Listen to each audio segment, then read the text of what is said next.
Are the Stihl yellow chains really any better? I'm gonna find out today. I just picked one up for my Stihl MS362, and I've been running a green chain on it since I got it. That's what it came with, and it's still got some life in it. I could get a few more sharpens out of it, but I saw this. Somebody commented on a previous video that the yellow chains pull even better, so we're gonna swap it out and do a little bit of cutting today, see how it does.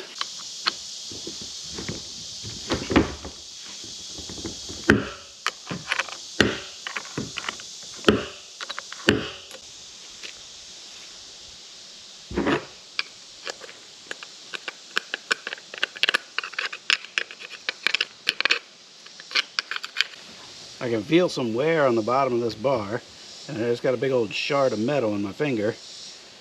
We're gonna flip this over today. Does that look right? Is that supposed to have that much play? Seems like maybe it shouldn't.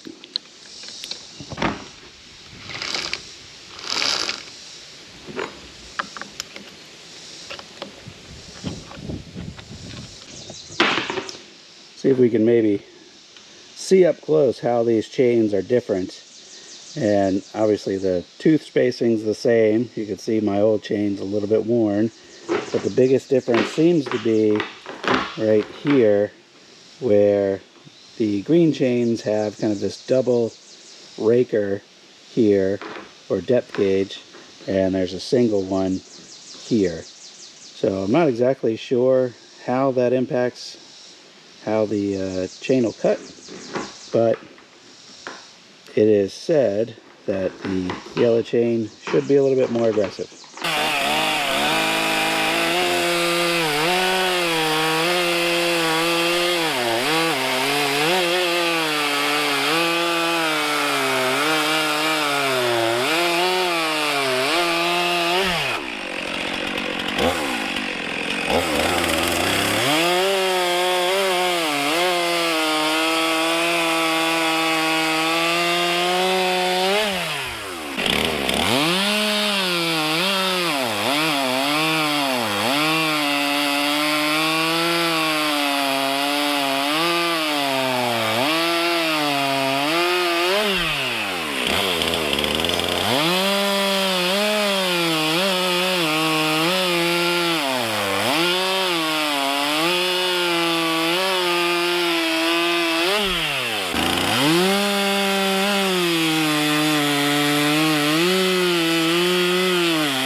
Next up, we got some maple, and I've been putting off cutting this one up for a while.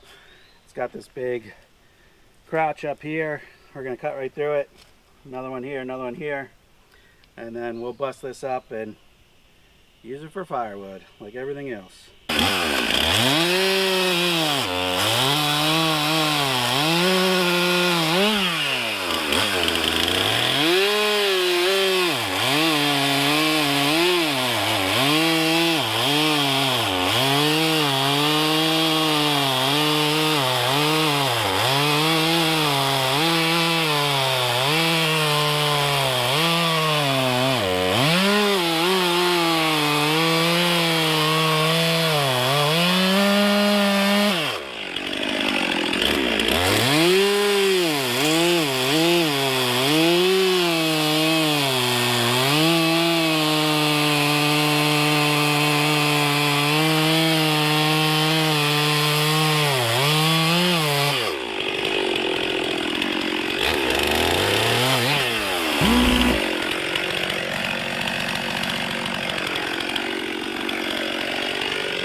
gold chains any better?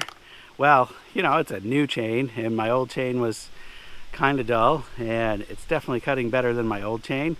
But I can't do a side-by-side comparison of a brand new green chain and a brand new gold chain to let you really know how it is. But we cut through all this stuff today here pretty smooth. I've got enough on the ground now that I can get splitting and fill up a couple IBC totes worth. And that's all I need to do today, is cut a little bit of wood every day, split a little bit of wood every day, and make sure I continue to build my inventory. But based on how this thing was cutting today, we'll see how it holds up for future sharpenings, but based on how it was cutting today, I'm really liking it. And I've got two other saws. I've got this Stihl MS362 that I've had for a few months now.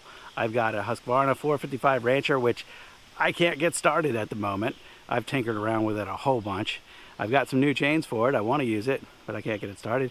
And I've got my Echo CS590, which I actually broke one of the bar studs off, and I am waiting on a replacement to come, and I'll have to install that. So at the moment, this is my only gas saw that I have, so I need to keep it in good shape, keep it running.